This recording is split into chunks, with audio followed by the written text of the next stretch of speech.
Singer Diljit Dosanjh के manager के घर पर कथित तौर पर फायरिंग हुई। रिपोर्ट्स के मुताबिक हरियाणा के करनाल में 12 मई की रात गुरप्रताप सिंह कांग के घर के बाहर कुछ अज्ञात हमलावरों ने गोलियां चलाई। इस खबर के बाहर आते ही लॉरेंस बिश्नोई गैंग ने वारदात की जिम्मेदारी ली। दावा किया कि ये फायरिंग उन्होंने ही करवाई थी। फेसबुक पर पोस्ट करके टाइसन बिश्नोई और आरजू बिश्नोई, जो कि लॉरेंस बिश्नोई गैंग से जुड़े हैं, उन्होंने लिखा, आज जो दिलजीत दोसांझ के मैनेजर गुरप्रताप कांग के घर के बाहर ऑस्ट्रिया में बने हथियारों से फायरिंग हुई है, वो मैंने, टाइसन बिश्नोई और मेरे भाई आरजू बिश्नोई और हैरी बॉक्सर ने करवाई है। हमने सिंगर दिलजीत और उसके मैनेजर सोनाली और गुरप्रताप को पहले भी मैसेज दिया था। हमने उनसे कभी फिरौती नहीं मांगी, ना कोई फाइनेंशियल फ़ायदा लिया और ना ही किसी और काम के लिए परेशान किया।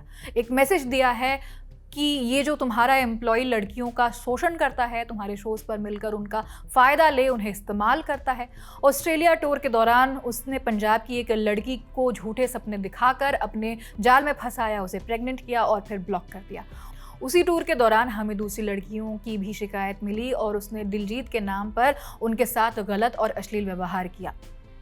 हम दिलजीत और उसकी टीम को बेनिफिट ऑफ डाउट दे रहे हैं कि शायद उन्हें इस बात की जानकारी ना हो, इसलिए हमने कई बार मैसेज भेजकर कहा कि उस व्यक्ति को अपनी टीम से बाहर करो, लेकिन ये लोग पैसे और शोहरत कमाने में इतना व्यस्त है कि इन्हें सही और गलत का फर्क नहीं दिख रहा। शायद ये इंसानियत भी भूल चुके हैं। यही नहीं, पोस्ट में टाइसन बिश्नोई और आरजू बिश्नोई ने यह भी कहा कि क्योंकि दिलजीत और उनकी टीम वर्ल्ड वाइड इंडिया को इतना रिप्रेजेंट करते हैं, इसलिए अभी तक बिश्नोई गैंग ने नरमी बरती हुई है। दावा किया कि इससे पहले भी वो 2 बार प्यार से चेतावनी दे चुके हैं और ये तीसरी चेतावनी है। अगर अब भी नहीं माने तो अगली बार बिश्नोई गैंग सबको नुकसान पहुंचाएगा। कहा, हमारा नेटवर्क पूरी दुनिया में है, तुम कहीं भी चले जाओ, हम तुम्हें ढूंढ लेंगे। हमारा रिकॉर्ड देख लेना और हमें मजबूर मत करो। आत्मा तो तुम पहले ही खो चुके हो, अब शरीर भी छुड़वा देंगे।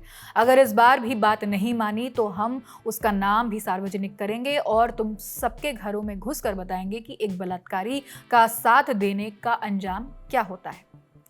इस पर आम आदमी पार्टी की तरफ से रिएक्शन आया। आप एमएलए हरपल चीमा ने एक्स पर पोस्ट कर लिखा, पूरा घटनाक्रम सबके सामने साफ दिखाई दे रहा है। बीजेपी ने दिलजीत दोसांझ को अपनी पार्टी में आने के लिए कहा, लेकिन उन्होंने सार्वजनिक तौर पर मना कर दिया। कुछ दिनों बाद बिश्नोई गैंग उनके मैनेजर के घर पर हमला करके मैसेज देता है। और बीजेपी सरकार क्या करती है? लॉरेंस बिश्नोई से गंभीर पूछताछ की वो हर कोशिश को रोकती है, उसे गुजरात में सुरक्षित रखती है और एक अपराधी के बजाय किसी खास व्यक्ति की तरह उसे ट्रीट करती है। ये कानून व्यवस्था नहीं है, ये उन पंजाबियों को डराने की कोशिश है जो बीजेपी के सामने झुकने से इनकार करते हैं। पंजाब को डराकर चुप नहीं कराया जा सकता है।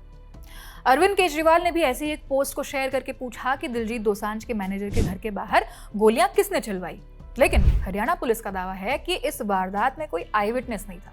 बस अगली सुबह यानी 13 मई को गुरप्रताप सिंह के घर के बाहर 2 खाली कार्ट्रिज पड़े मिले थे, लेकिन उनके परिवार की तरफ से कोई एफआईआर लॉन्च नहीं हुआ है। मामले की जांच चल रही है, सीसीटीवी फुटेज देखे जा रहे हैं ताकि पता लगाया जा सके कि आखिर हुआ क्या था उस रात। इसके अलावा गोंदर के रेसिडेंट्स भी कहते हैं कि उन्होंने कुछ नहीं सुना है। जोगा सिंह नाम के एक एक्स सरपंच ने मामले को नकारा, कहा कि कोई भी फायरिंग नहीं हुई थी। घर का गेट भी उन्हीं ने आकर खुलवाया और परिवार के सब लोग घर में सो रहे थे उस वक्त। इस मामले पर पॉलिटिकल एंगल आने के बाद बीजेपी ने भी जवाब दिया। इंडियन एक्सप्रेस में छपी रिपोर्ट के मुताबिक पंजाब बीजेपी के मीडिया चीफ विनीत जोशी ने मीडिया से बातचीत में कहा कि आम आदमी पार्टी नेताओं के बयान बेबुनियाद और बेतुके हैं। पंजाब में कानून व्यवस्था संभालने में नाकाम रहने पर वे हमेशा झूठे आरोप लगा देते हैं। ये ताज़ा आरोप भी जनता को गुमराह करने और वोट हासिल करने की कोशिश है।